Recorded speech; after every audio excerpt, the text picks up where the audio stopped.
నమస్కారం అండి. Welcome to bangle story. నిన్న పనసకాయతో తిప్పలు పడడం చూశారు కదండి. ఇవాళ పనస గింజలతో కూర ఎలా చేయాలో చూద్దామండి. కరెక్ట్గా ప్లాన్ చేసుకుంటే ఇది ఒక 15-20 మినిట్స్లో అయిపోతుందండి. దీంట్లో మీకు డైట్ పరంగా చూస్తే గుడ్ ఫ్యాట్ దొరుకుతుంది, కార్బ్స్ దొరుకుతాయి, ప్రోటీన్ కూడా దొరికిపోతుందండి.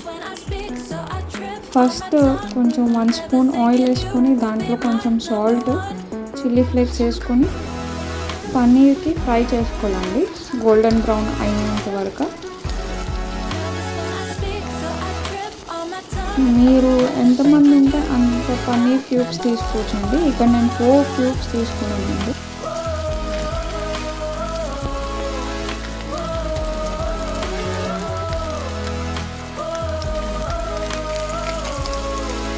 ఇలా గోల్డెన్ బ్రౌన్ అయిన తర్వాత ఇంకో సైడ్ ఫ్లిప్ చేసుకొని మళ్ళీ అటుపక్క కూడా గోల్డెన్ బ్రౌన్ అయ్యేంత వరకు ఉంచుకొని తీసి పక్కన పెట్టేసుకోవాలండి. మీకు ఎప్పుడైనా టయర్డ్గా అనిపించినప్పుడు, లేజీగా ఉన్నప్పుడు ఈ రెసిపీ చాలా సింపుల్ స్టెప్స్లో అయిపోతుందండి. మీకు వెంటనే అయిపోయే రెసిపీ ఇది. చాలా ఫాస్ట్గా అయిపోతుంది. మీ ఇంట్లో పిల్లలు ఉంటే కనుక ఇది చాలా బ్యాలెన్స్డ్ డైట్ అండి. గుడ్ ఫ్యాట్ దొరుకుతుంది, మీకు ప్రోటీన్ దొరుకుతుంది, అలాగే కార్బోహైడ్రేట్స్ కూడా దొరుకుతుంది.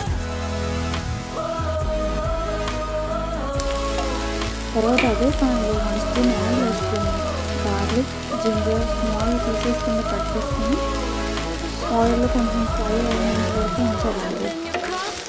ఫ్రై అయిన తర్వాత మీకు కావాల్సిన వెజ్జెస్ కట్ చేసుకొని వేసుకోవచ్చండి. ఇక్కడ నేను ఆనియన్, క్యాప్సికమ్ తీసుకున్నానండి. మీకు కావాలంటే క్యారెట్ తీసుకోవచ్చు, బేబీకాన్ తీసుకోవచ్చు, మష్రూమ్ తీసుకోవచ్చు.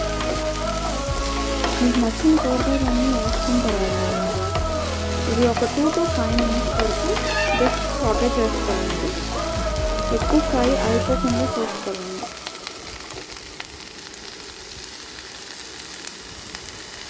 కొంచెం సాల్ట్, కొంచెం పెప్పర్ వేసుకొని కొంచెం సాటే చేసుకోవాలండి. మళ్ళీ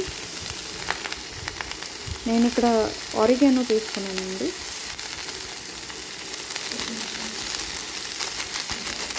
మా బాబు ఇంకా చాలా చిన్నోడండి, అందుకే కారం తగలకూడదని ఇలాగా ఆరిగానో తీసుకున్నానండి. మీ పిల్లలు ఎవరైనా కారం తినకపోతే మీరు కూడా ఇలాగా తీసుకొని ఎక్కువ కారం తగలకుండా పెట్టేస్తుంది. చాలా సింపుల్ అయిపోయే రెసిపీ అండి, సింపుల్గా. తర్వాత గ్రేటెడ్ చీజ్ వేసుకోవాలండి. కొంచెం సాటే అయిన తర్వాత గ్రేటెడ్ చీజ్ వేసుకున్న తర్వాత ఇలా కొంచెం మళ్ళీ సాటే చేసుకోండి. సాటే చేసుకున్న తర్వాత మీరు మీ పనస గింజలను వేసుకొని మళ్ళీ కొంచెం సేపు ఒక 5 minutes వరకు సాటే చేసుకోవాలండి.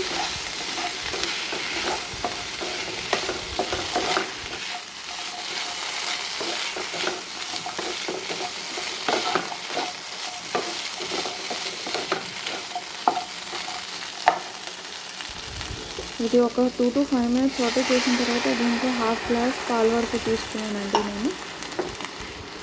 మీరు ఎన్ని కూరగాయలు తీసుకున్నారో దాన్ని బట్టి మీరు పాలు వేసుకోవచ్చండి. ఇలా కొంచెం తిప్పేసుకున్న తర్వాత మూత పెట్టేయడమేనండి. ఒక 5 minutes అయిన తర్వాత మీరు ఆఫ్ చేసేసుకోవచ్చండి.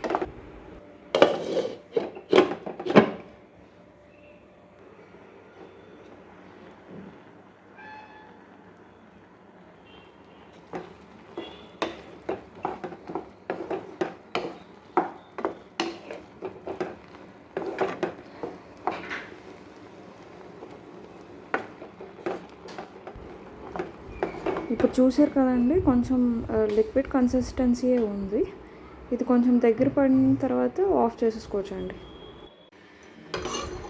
నెక్స్ట్ రైస్ చూద్దామండి ఎలా చేసుకోవాలో.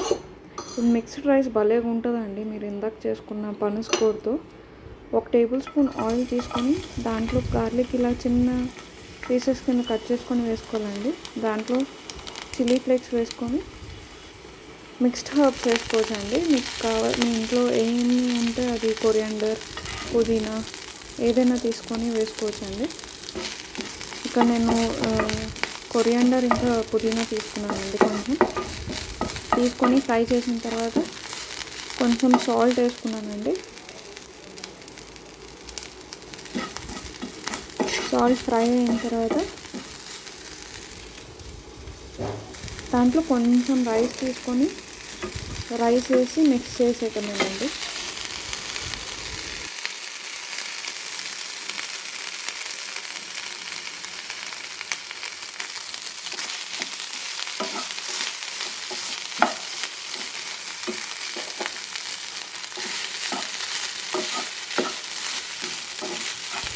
అంతేనండి, ఇది పిల్లలకి చాలా ఇష్టంగా తింటారండి. చాలా సింపుల్గా అయిపోతుందండి. మిక్స్డ్ రైస్, పనసగింజల కూర, ఇంకా ఫ్రైడ్ పన్నీర్ అండి. ఇది భలే కాంబినేషన్ అండి. మీరు ఎప్పుడైనా ట్రై చేసినప్పుడు కమెంట్స్లో తప్పకుండా చెప్పండి ఎలాగుందో. Bye bye.